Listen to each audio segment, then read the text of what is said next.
Uchechukwu Ogwu, also known as the Potter's Tool, is an astute professional with a decade experience spanning tech operations, venture capital, and banking. He pursues diligently Isaiah 58 verse 12. Those from among him shall build the old waste places. He shall raise up the foundations of many generations, and he shall be called the repairer of the breach, the restorer of streets to dwell in.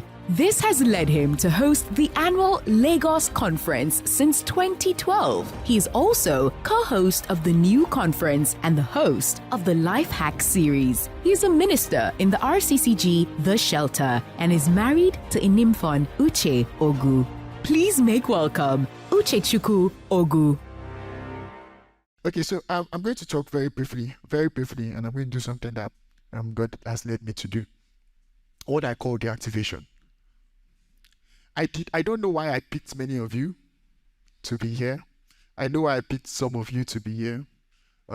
Initially, this was supposed to be for people that I mentee personally and a few of my friends. But somehow, I was getting names in my heart, and I'm like, okay, invite this person. Okay, I invite this person. Okay.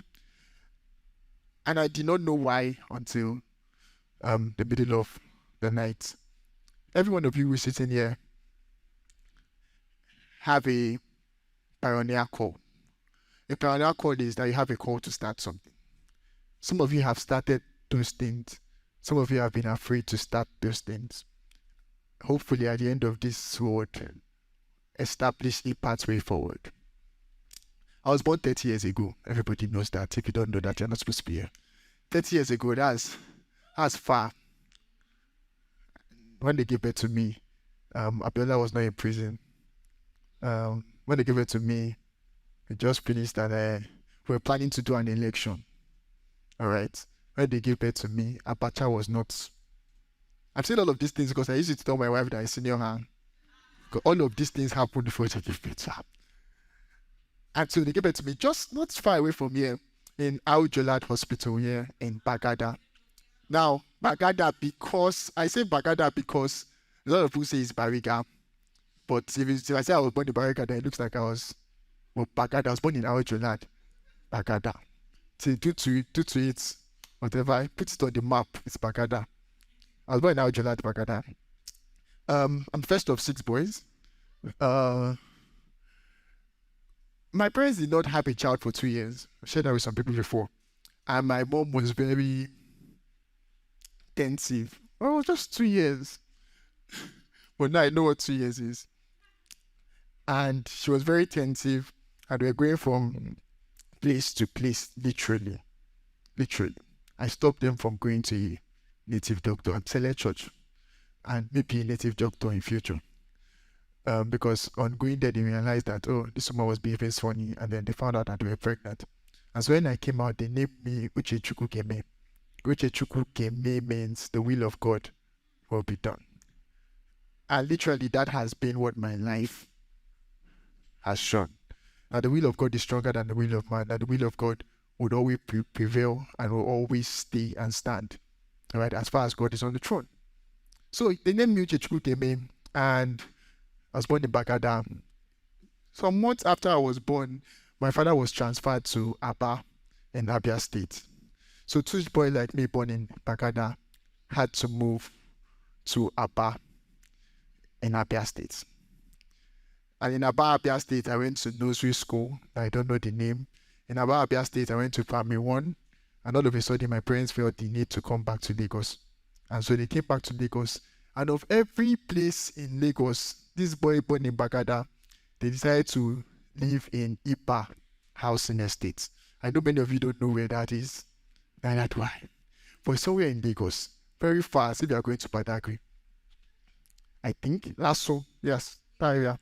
I know that place is place of no return. That's where Badagry is.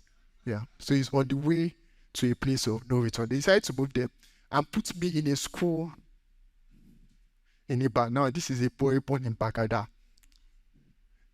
Had primary school in Abia State. And now I'm in Iba. Somehow, again, my parents felt that, this was not sushi enough for this boy born in Bagada. And so they decided to change my school, not change their house, but changed my school and moved me to a school in Festac. Now, this is the only school, first school I remember. Name of the school was Radiant. And in Radiant, I went to Radiant for just primary 3. I remember also because I met somebody that went to Radiance and somehow recognized me. I said, we're in our school in primary 3. Why the only thing I can remember from Radiance is that we had a monkey that everybody used to bring banana for. And so in primary 3, I was in Radiance, the first school I can remember. Up until this time, I had no friend. Unlike Tunubu, at least I know I went to school. But I have no reference of any friend in primary 1, primary 2, or primary 3. In primary 4, my parents decided that, okay, it's time to test a little bit of the good life. So they moved to Yaba, the Elephants. And then in Yaba, they moved me to Our Lady of Apostle. If you know the school, raise your hand. Yeah, some of you know it, yeah. Some of you that stayed around Iba, you might not know that. Or Gumosho. Or Akure. Now, so we moved to Iba from Yaba, and Yaba was the house of Our Lady of Apostle. But my younger brother somehow was able to convince my parents that he didn't want to stay in Our Lady of Apostle. And for one reason or the other, they moved him to a Ghanaian primary school, Child Pride. Remember, I've had a foundation of Iba, Aba, Festac. And now I'm tasting Yaba, and now that it looks like I'm tasting good life, my brother is going to a foreign school. Because it's a foreign school, they sang Ghanaian national anthem and the Nigerian anthem. So I'll come back home from school, and my brother will say, God bless our home, Ghana, and make our nation. And I'm like, yo, guys, it's time to move. I'm in primary 5. My father is like, I'm in primary 5. After this is to go to secondary school, I'm like, I'm not going to that school again.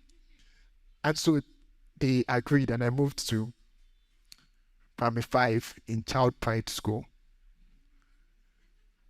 Now, all of this time again, because of all these moves, I still did not have any friend. And so for the first time in my life, I had stability when I got to secondary school.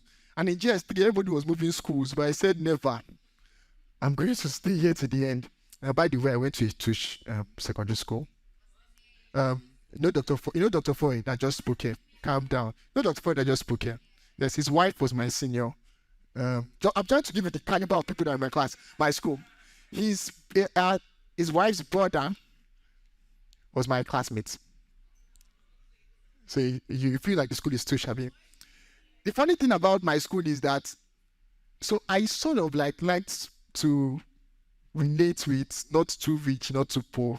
So I always said my school was a public private school. So I went to international school, University of Lagos, ISL. Yeah, I know that there's an ISL person here. So I went to ISL, and somehow I touched sanity. But because I had not known how to make friends from primary school to secondary school, now I hear people say they have childhood friends. I have none. And so I went to secondary school, and I could not just imagine who's going to be my friend. They were always changing my class. Like somehow they just knew that this boy was somehow not stable. So in GS1 I'll be in Crimson, GS2 I'll be in Gold. I'm like, you guys just keep me in the same set of people for a while. And then I got to university where it looked like stability finally came, because they could not change my class in university. We all studied the same course. We're all going to be together. And somehow I felt like I was going to make lifelong friends. But again, I did not make lifelong friends. But I made something in university. I went to what you can describe as the best university in Nigeria. Now, agree or not agree, you can't take it away from the fact that it's the best university. Yeah, see you people shout. Yeah, thank you. So I went to Covenant University. And beyond giving me an education in Covenant University gave me God. And so in 200 level, I was a 17-year-old boy, pre-prayer walks at 17. What were you doing at 17 in Unilag? Well, but at 17 in the Covenant University, I was taking prayer walks. Calm down, we're getting somewhere. So at 17 in Covenant University, this boy born in Bagada, who had gone to school in Aba, Festac, Iba, Yaba has finally gotten to Otta. And in fact, funny enough, in the weirdest of places, it was there I met God. And at 17, I used to do prayer walks. And on one of those prayer walks, God began to talk to me about my life. And he spoke to me very clearly for many days on Isaiah 58 verse 12. And they that shall be of you shall build up the old waste places. You shall raise the foundations of many generations. You shall be called the repairer of the breach, the restorer of paths to dwell in. That was big. It was very big. And I'm like, okay, let's break this down. 17-year-old boy, full of energy. I'm ready to run. And God began to talk to me about a lot of things. He talked about having leadership trainings, talked about having training institutes. And I was pumped. I was very pumped. I could run. And I was excited about the possibilities of my future, like many people are. And so I started what he told me to do, which was Lagos. I ran Lagos in 2012. I ran Lagos 2013. 2011, 2012, 2013. And somehow it wasn't looking like what I saw. Because remember I told you, they were very big dreams. They were all taken out of Isaiah 58 verse 12. I saw human beings. I saw people. I saw a crowd. I saw myself with this mic that I'm using now for the first time. Yo. Clap for me. I'm using it for the first time. Some of you have not used it before.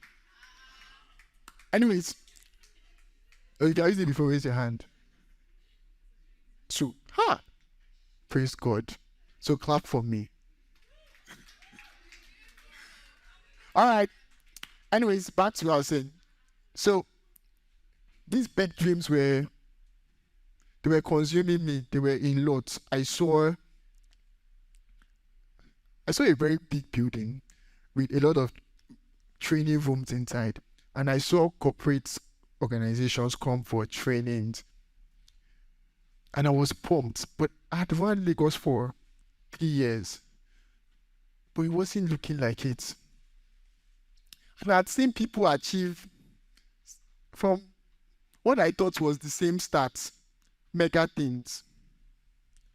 Around this time, I was being mentored, and I'm still mentored by Laju Areyeka, who is now Laju Even. And I had seen Triumphant Youth Fellowship, which is now Celebration Church, stats. And I had seen it grown. And I'm wondering, and to add hot water to the chicken that was already caught, Pastor Even called me one day when he was about to leave school, and he gave me all these mighty prophecies that again were confirmations of the things I had heard and seen. But why was I not seeing it in the physical? And it became a very big struggle. I could not reconcile the man in the spirit with the man on earth.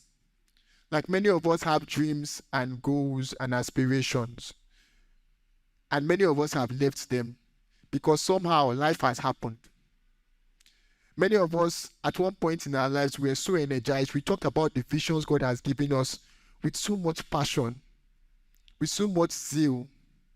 Like literally, if somebody tells you, when will you start? At that point, you will say, I will start tomorrow, or I will start today.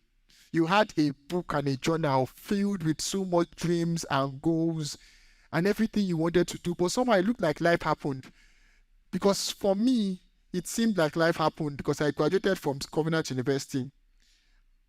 And my parents had moved to Ikorodu, Blockbuster. From Otta, where there was God, to Ikorodu, where I did not seem to have the same environment where I could easily catch the dreams and visions. They were always in my front. Every day I went to pray, it was like God was seeing something new. It was like I was seeing something new. But I got back to Ikorodu. And then I started working. And then I got a job in a bank. I started making what we call a mobile salary. And somehow, this seemed like a nicer path to follow. Make money and be good. And live your dreams and live your aspirations. One day, when you're like Tony Lumelu, you will call people and they will come and they will listen to what you have to say. But now, what do you really have to say? And so I pushed my God-given visions and dreams aside, like many people. But 2 years ago, God began to deal with me. And what he dealt with me is, in the last 2 years, is what I've come to share. In December, God told me about life hack, and I said, what do I have to tell people about life? All these people you mentioned, so he told me, call Dr. Foy. I'm like, oh, I don't know Dr. Foy, but I'll send him a message. That's fine. Dr. Foy is smart. We'll call Pastor July. I mean, how is smart? Call the name phone. No, a name phone can talk about identity anytime, any day. That's nice. But what am I going to talk about? And he said, talk about your failures and how you've moved. And what are the 2 things I've learned in the space of the last 2 years? Number 1 is timing. I was judging God for my time. I was judging God for my time. He had given me a very big vision. And I remember I studied at one point the story of Abraham, where God said, from where you are, look as far as your eyes can see, so I'll give to you. And Abraham looked and he saw so many things. But like Abraham, after a while, he asked God, am I going to have children of my own? The same Abraham that had seen the dust of the field, the same Abraham that had seen the stars, had to ask God, at least let me sleep with Hagar and just have a child of my own.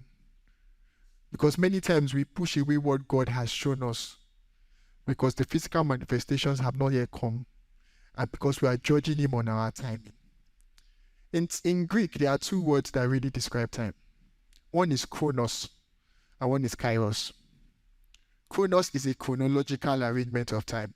Chronos is our calendar. Chronos is the time, the second, the minute.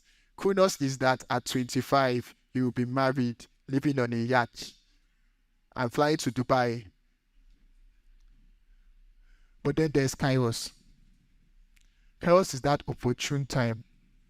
Kairos is that critical time where life decisions and life momentum is changed forever. Kairos was like when in the pool of Bethsaida, an angel came and every time it stirred the water, anybody that jumped in at that Kairos moment got well.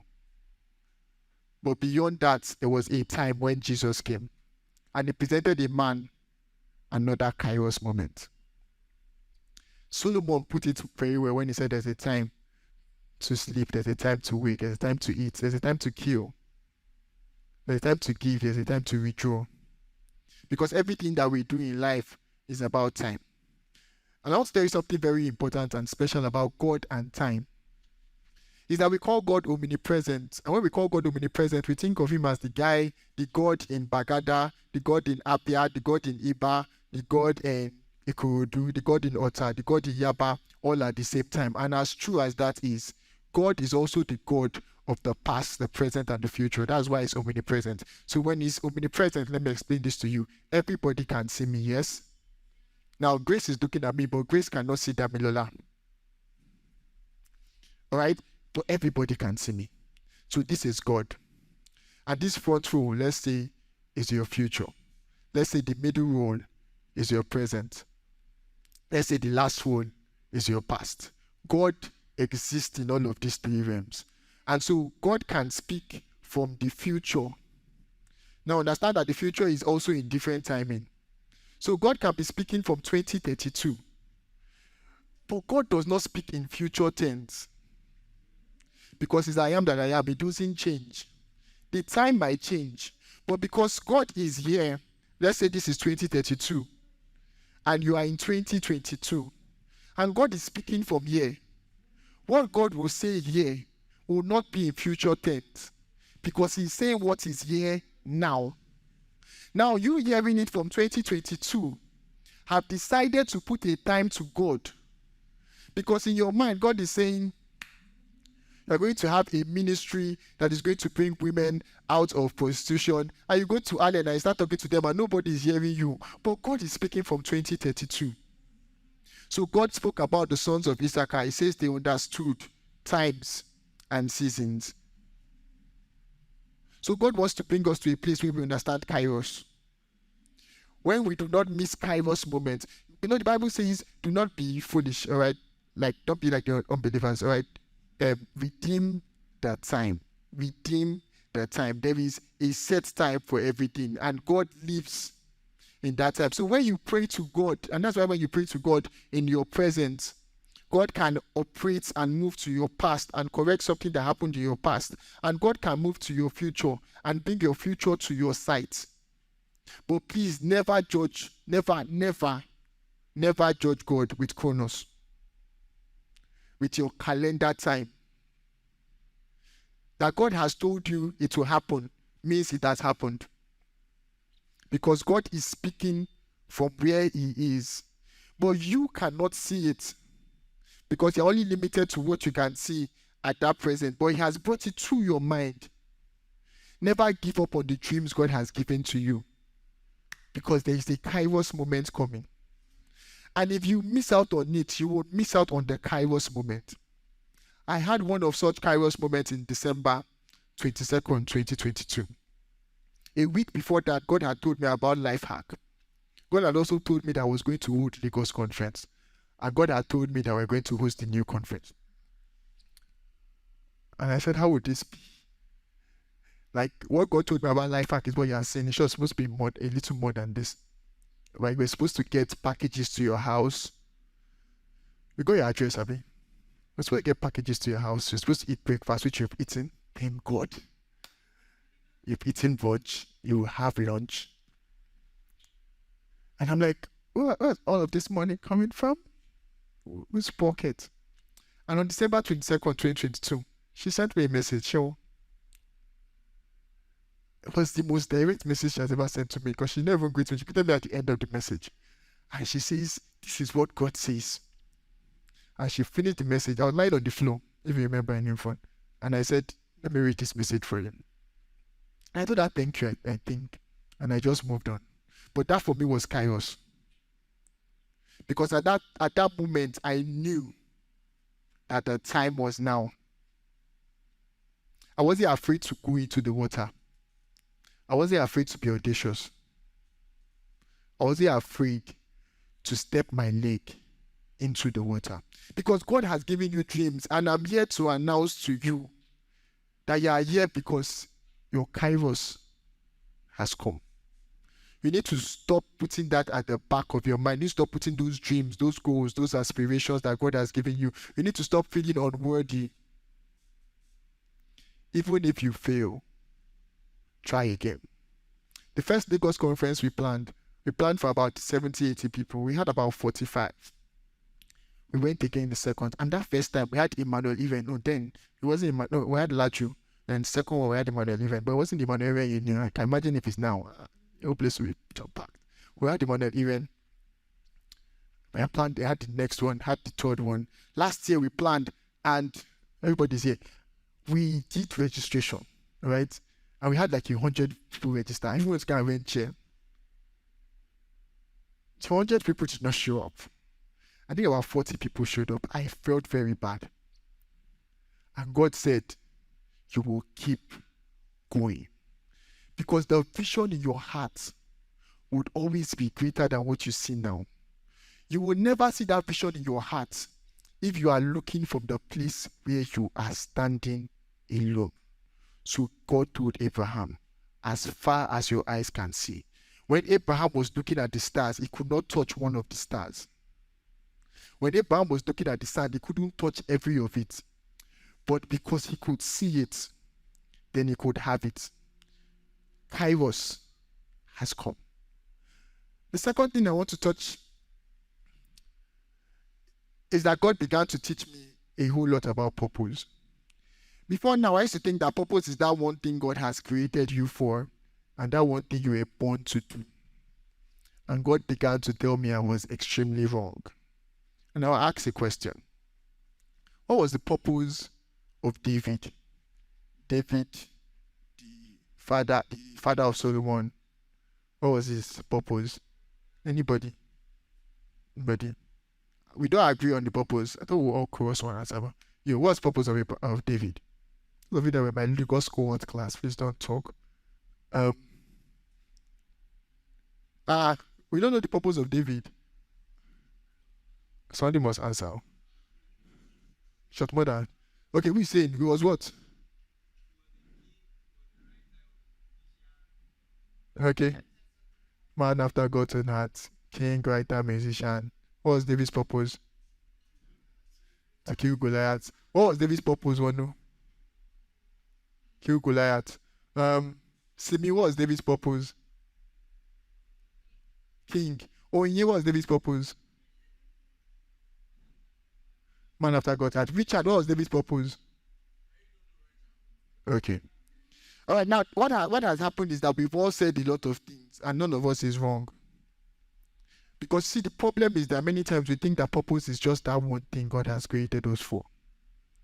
But when God created Moses, in his DNA was to be a shepherd. Because in being a shepherd, he became a songwriter. He became a musician. From there, he became a warrior. And from there, he became king. I think of a lot of people in my mind. And so I'll just pick one I think everybody is familiar with. And I'll pick Daddy Jew, Pastor Adiboye. If you say that Jew's purpose is just to be general overseer of Redeemed Christian Church of God, you'll be right and you'll be wrong. Because also in that is also a musician. He writes songs. Also in that is an author. Also in that is an administrator. Also in that is a father. Also in that is a husband. But many times we like to box ourselves into one thing and say, this is what God has created me for. And God began to teach me from David's life what I call the 3 stages of purpose. The first one is the shepherd stage. And what happens in your shepherd stage is that in your shepherd stage, you begin to nurture your gifts. In your shepherd stage, you discover those gifts, you nurture them, you get mentorship in your shepherd stage. In your shepherd stage, you build confidence. So David could say when he was going to kill Goliath, he said, I have been a shepherd in my father's house. All right. And when I was a shepherd, I killed the bear, I killed the lion, and this one will be part of them. Because in your shepherd stage, you build confidence. In your shepherd stage, most times, more often than not, you are in the wilderness. And many people stay in their shepherd stage and they get very angry because God shows them the king, but they are still tending sheep. God shows them the king, but instead of sitting on the throne, they are fighting with lions and bears. God tells them they are king, and instead of controlling human beings, they are telling one sheep, sit down here, sit down here.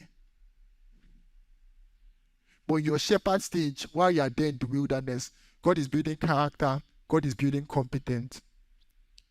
God is shaping you for what is coming next. All right? And from the shepherd stage, we have what we call the warrior. The warrior stage is a stage of visibility. Remember, in your shepherd stage, you've been in the wilderness. Nobody really knew you. But you were still grinding. Because you had a picture in your heart. You were still working. But in your warrior stage, God begins to bring you out. Sometimes he just does it at one show off and brings you back in.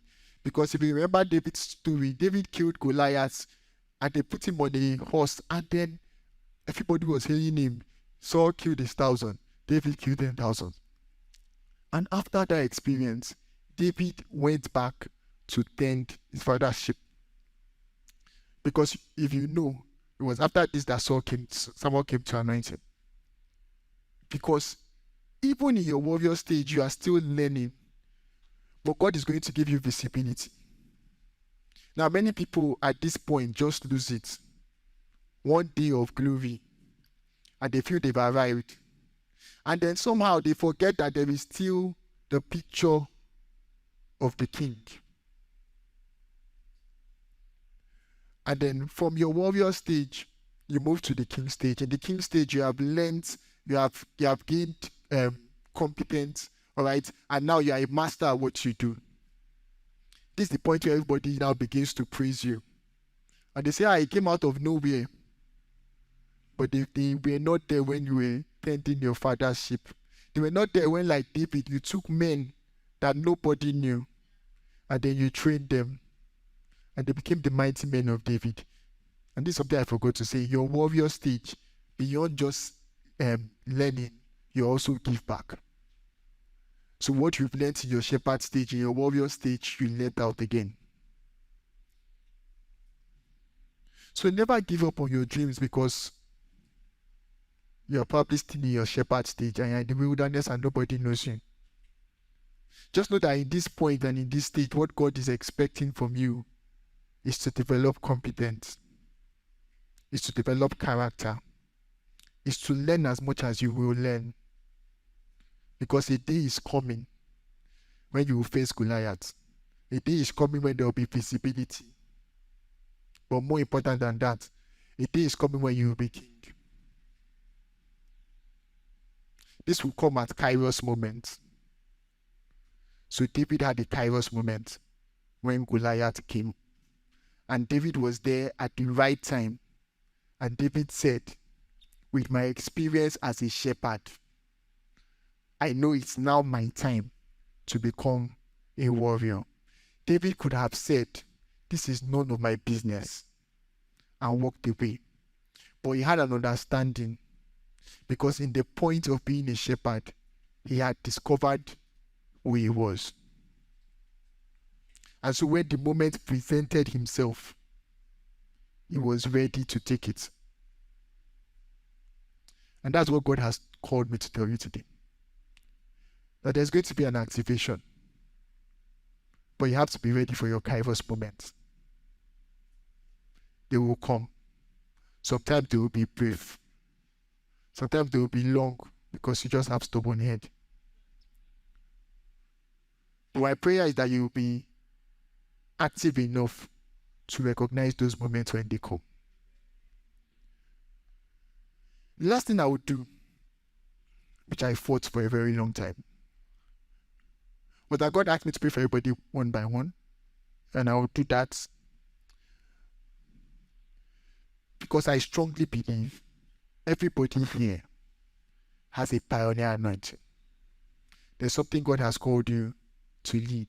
There's something you are currently doing and you're about to give up. I'm praying for strength. I'm praying for grace to recognize Kairos moments. And then we'll just do that in 5 minutes, hopefully. I'll be done. So everybody just comes out one by one. If you can help me with music, I would appreciate. And then we'll be on our way out very, very shortly. So give me like 10, 15 minutes of your time and I'll be done. So if everybody comes out one by one, I don't know how I want to do it. Anyhow.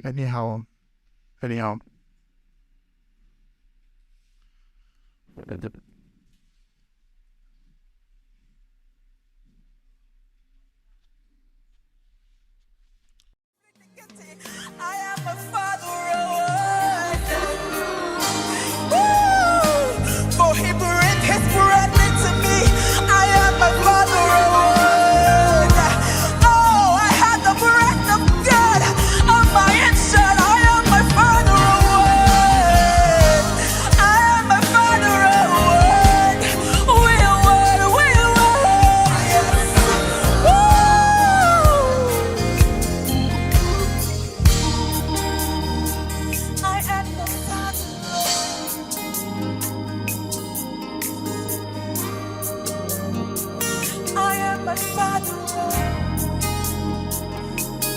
For who had known the mind of God, not even instructed, but we know we have the mind of Christ. We hold his thoughts, we hold his purposes, we know his desires, we carry his desires, we know his thoughts, we know his desires, we have his heart, we have the mind of Christ.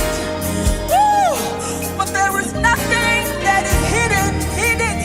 I am my Father. There is nothing that is a mystery because I am my Father. There is nothing that is a mystery because I am my Father. There is nothing that catches me unawares because I am my Father.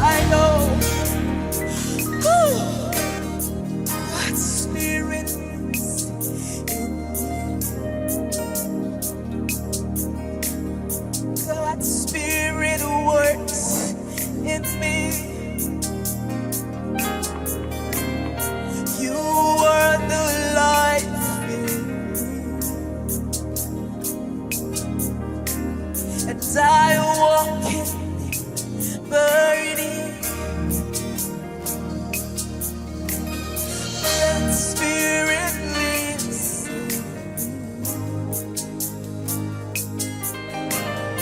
That Spirit works in me. 'Cause you are the life.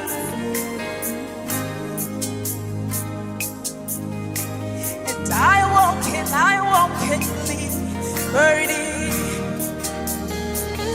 I am just like you. I am just like you. I am just like you. I am one with God. I am just like you. I am just like you. I am just like you. I am just like you. I am one with God. I am just like God. I am just like God. I am just like God. I am one with God. I am just like God. Yes. I am just like God. I am just like God. I am one with God. Do you believe it? I'm just like God. I am just like my Father, yes. I am just like my Father, yes. I am one with God. I am royalty, yes I am. Seated in heavenly places, yes I am. I am just like God. I am one with God. I am just like God. I am just like God. I am just like God, yes.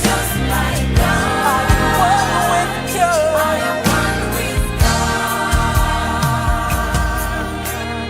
I'm working miracles,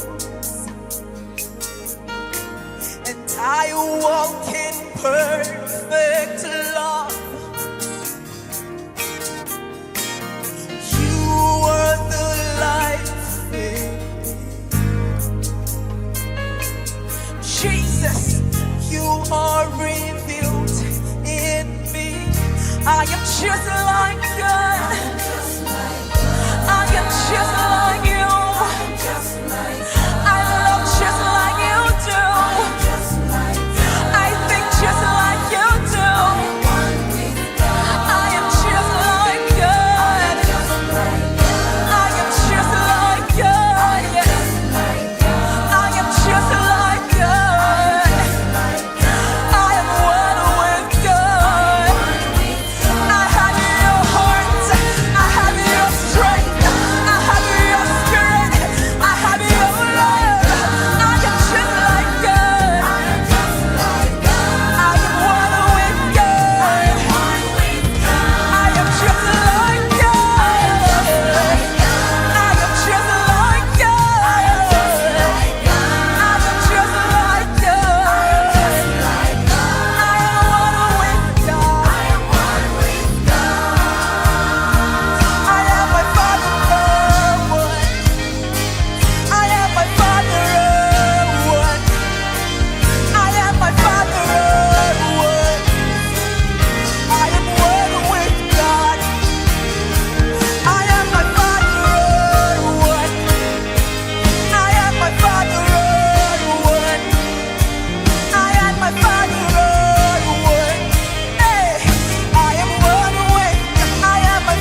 I am one with God.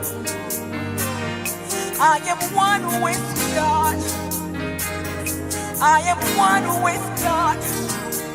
For he who is joined with the Lord is one spirit with the Lord. I am one with God. Yes. I am one.